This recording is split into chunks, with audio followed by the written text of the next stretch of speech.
A good logo is simple. Complicated logos aren't bad because they're ugly.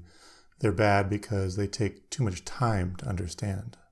A complicated logo is that guy at the party telling you a story that just won't get to the point. Logos go by different names: icons, symbols, identity marks, word marks. Don't get too caught up in the names because all of them essentially do the same thing. They identify an organization. You don't have to know how to draw well to be a good designer. However, I have noticed that logo designers in particular are often pretty good at drawing. Let's look at some work. This logo does two things and does them well. The R shape references Rosalind, the business owner, and the thread and needle tell us what the business does. Super simple, right? On a more subtle level, there's a nice contrast between the rigid needle and the curvy thread. The dynamic between the two makes it interesting visually. This is a logo for a construction company, and the execution is similar to the one we just saw. It does two things well. The S references the name of the owner, and the nail references construction. Another nice touch is the heavy thickness of the nail. It's sturdy and feels appropriate for a construction company. This logo requires multiple encounters with the brand before it makes sense. It's a cocktail sauce for seafood called Overboard. It combines what it is with a symbol of the company name. Individually, the shrimp and the buoy are two different concepts, and the designer kind of smashes them together here. But he makes it work stylistically. Notice how the shrimp curves nicely into the buoy. My only issue with this logo is if someone saw it independently of the cocktail sauce, it might not make sense. But if the majority of people encounter the logo on the bottle while they're using it, then it's not so bad. Here's an example of a word mark. It was created in the late 70s when Virgin was a small record label. The energy of the writing and the up to the right angle is a good match for the personality of the brand. You may be wondering, when should you design a symbol and when should you design a word mark? If the client is a small startup without a big marketing budget, you might want to consider a word mark.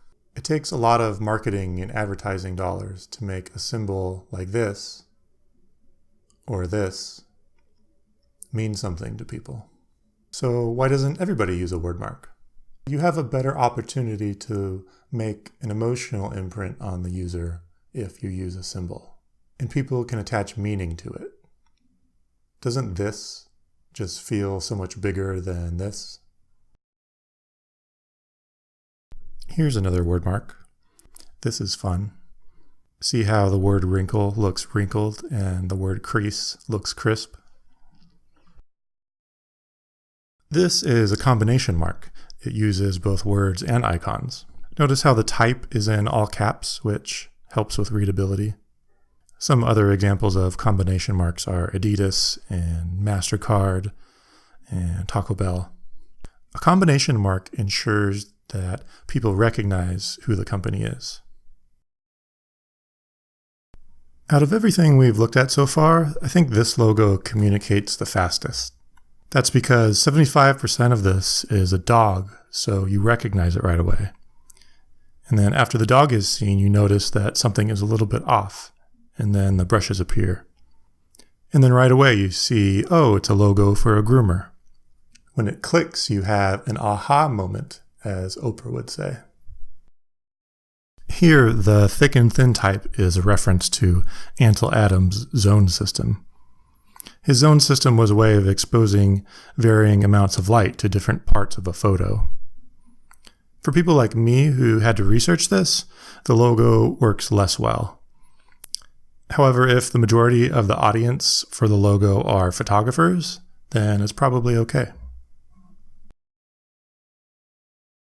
It's almost always a bad practice to distort type, but here it's done to add dimension, so the type actually forms a can.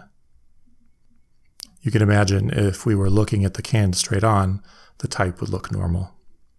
By the way, Saul Bass designed this logo in 1963, and it's still in use by the company today. I think there's a law in graphic design that says any discussion about logos must include the FedEx logo. All of the logos we've seen so far have used imagery to convey their message, but this one does it with negative space. See the arrow there? Once you see it, it's impossible to forget.